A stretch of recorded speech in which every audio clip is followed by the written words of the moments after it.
बस्ती सांसद खेल महाकुंभ का बीजेपी के राष्ट्रीय अध्यक्ष जेपी नड्डा ने उद्घाटन किया। मुख्यमंत्री योगी आदित्यनाथ भी कार्यक्रम में मौजूद रहे। जेपी नड्डा ने खेल के माध्यम से इंडिया गठबंधन पर हमला बोला। उन्होंने कहा कि टोक्यो ओलंपिक से पहले भारत ने कभी इतना मेडल नहीं जीता। मोदी जी के नेतृत्व में टोक्यो ओलंपिक में बड़ी संख्या में मेडल मिला। इसका सबसे बड़ा कारण कि मोदी जी ने भारत को इंडिया के दायरे से निकालकर भारत के दायरे में पहुंचा दिया है। जब मैं इंडिया कहता हूं तो खिलाड़ी कहां से आते हैं? मुंबई, दिल्ली जैसे बड़े शहरों से आते थे, लेकिन मोदी जी के आने के बाद खिलाड़ी गांव गरीब के घर से आते हैं और वो ओलंपिक तक पहुंचते हैं। यह है नीति का परिवर्तन और नियत नेतृत्व की क्षमता। वहीं कांग्रेस की पिछड़ों की राजनीति पर जेपी नड्डा ने जमकर हमला बोला। राहुल गांधी पर हमला बोलते हुए कहा कि आप संसद में नेताओं को भेजते हैं वाद विवाद के लिए, लेकिन उन लोगों ने जोकर का काम पकड़ लिया है। भारत के उपराष्ट्रपति जो संवैधानिक पद पर बैठे हैं, किसान के बेटे हैं, पिछड़ों के नेता हैं, उनकी नकल की जा रही है और यह कांग्रेस का सांसद राहुल गांधी उसकी वीडियो बना रहा। भारत के उपराष्ट्रपति धनखड़ जी को संवैधानिक पद से बैठे हैं, वो किसान के बेटे हैं, पिछड़ों के नेता, वो पिछड़ों के प्रतिनिधित्व के रूप में हैं, वो जाट के बेटे हैं। आज उनका मजाक किया जाता है कि भारत ऐसे लोगों का सहयोग, आजकल कांग्रेस की ऐसी हालत हो गई है, आजकल कैमरामैन का काम संभाल लिया है। वहीं सांसद खेल महाकुंभ के उद्घाटन कार्यक्रम में पहुंचे मुख्यमंत्री योगी आदित्यनाथ ने कहा कि उत्तर प्रदेश देश में सबसे बड़ी आबादी का प्रदेश है। खेल को हम लोग आगे बढ़ा रहे हैं। हर गांव में खेल का मैदान और जिम खोली जा रही है। इसी क्रम में हमने प्रदेश में 65,000 स्पोर्ट्स किट बांटने का काम किया। उत्तर प्रदेश सरकार ने 500 खिलाड़ियों को सरकारी नौकरी दी है, जिसमें डिप्टी एसपी और नायब तहसीलदार का पद खिलाड़ियों को दिया गया है। खेल कोटा से 500 पद खिलाड़ियों के लिए निकल रहे हैं। खिलाड़ियों के लिए 2% आरक्षण की भी व्यवस्था की गई है।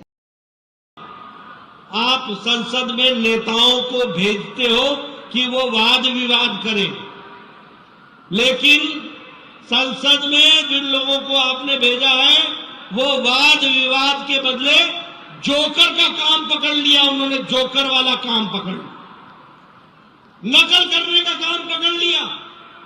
आपने देखा होगा कि एक सांसद भारत के उपराष्ट्रपति जो संवैधानिक जगह पर बैठे हैं, संसद के प्रांगण में उनकी नकल की जा रही है और ये कांग्रेस का नेता राहुल गांधी उसकी वीडियो बना रहा है। ये भी आज हमको देखना था। इंडियन नेशनल कांग्रेस, जिसके बारे में कहते हैं कि 100 साल से ज्यादा का इतिहास है, उसका नेता एक नकलची की उसकी वीडियो बनाए और वो उपराष्ट्रपति कौन है? भारत के संवैधानिक पोस्ट पर बैठे हुए हमारे धनखड़ जी, वो किसान पुत्र हैं, वो पिछड़ों के नेता हैं, वो पिछड़ों के प्रतिनिधि के रूप में हैं, वो जाट पुत्र हैं। अब राहुल गांधी को ऐसे समय पर ओबीसी की याद नहीं आती। वैसे ओबीसी का राग लाते हैं, ओबीसी, पिछड़ा पिछड़ा पिछड़ा। एक संवैधानिक जगह पर बैठा हुआ व्यक्ति, किसान पुत्र, जाट पुत्र, ओबीसी को रिप्रेजेंट करने वाला पुत्र, आज उसकी तौहीन की जाती है, आज उसका मजाक किया जाता है। बोलिए, भारत सहेगा ऐसे लोगों को? बोलिए, सहेगा ऐसे लोगों को? ऐसे लोगों को राजनीति में कोई जगह होनी चाहिए क्या? होनी चाहिए क्या? ये हालत हो गई है कांग्रेस की। आजकल कैमरामैन का काम संभाल लिया है। कैमरामैन, मुझे गोरखपुर में हमारे सांसद रवि किशन जी मिले, वो कह रहे थे कि हमारे भोजपुरी स्टूडियो में भी कैमरामैन की जगह खाली है, अगर एग्जामिनेशन दे तो हम विचार कर सकते हैं ऐसे कैमरामैन के लिए। ये स्थिति आकर के खड़ी हुई है। आप बताइए, इसकी निंदा होनी चाहिए कि नहीं होनी चाहिए? बोलिए, निंदा होनी चाहिए कि नहीं होनी चाहिए? मित्रों, यह एक तरफ क्या कहते हैं, मोदी हटाओ, मोदी हटाओ, मोदी हटाओ, और मोदी जी क्या कहते हैं, देश आगे बढ़ाओ, देश आगे बढ़ाओ, देश को आगे ले जाओ, इसके लिए काम करो। इसलिए मित्रों, मोदी हटाने वालों को 2024 में तुमने हटा देना और देश के विकास करने वाले मोदी जी को आगे बढ़ा देना, यही मेरा निवेदन है। बहुत बहुत धन्यवाद। जय भारत, जय। खेलो इंडिया कार्यक्रम 2016 में शुरू हुआ।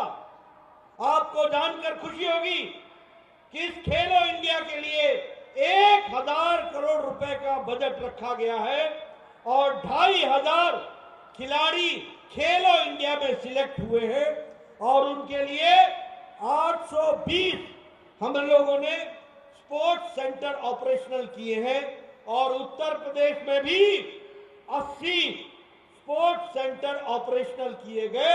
जो 80 स्पोर्ट्स सेंटर हैं वह खिलाड़ियों को प्रोत्साहन देने का काम कर रहे हैं।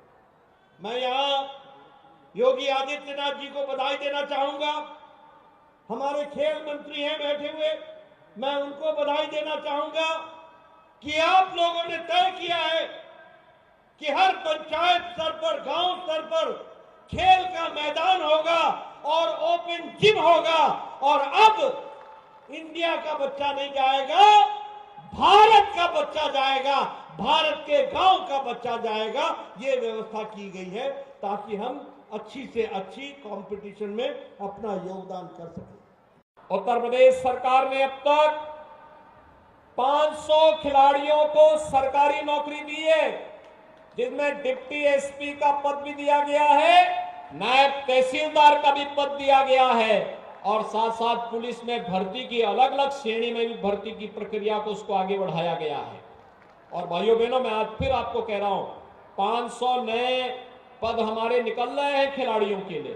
खेल कोटे के अंतर्गत 2% आरक्षण की व्यवस्था हम लोगों ने कर दी है इसमें खिलाड़ियों के लिए, चाहे वह ओलंपिक हो, एशियन गेम्स हो, कॉमनवेल्थ हो, विश्व चैंपियनशिप हो, नेशनल गेम्स हो। जो खिलाड़ी मेडल प्राप्त करेगा उसको सरकार सरकारी नौकरी देने की व्यवस्था भी करेगी और आजीवन उसके भरण पोषण के लिए सपोर्ट भी करेगी।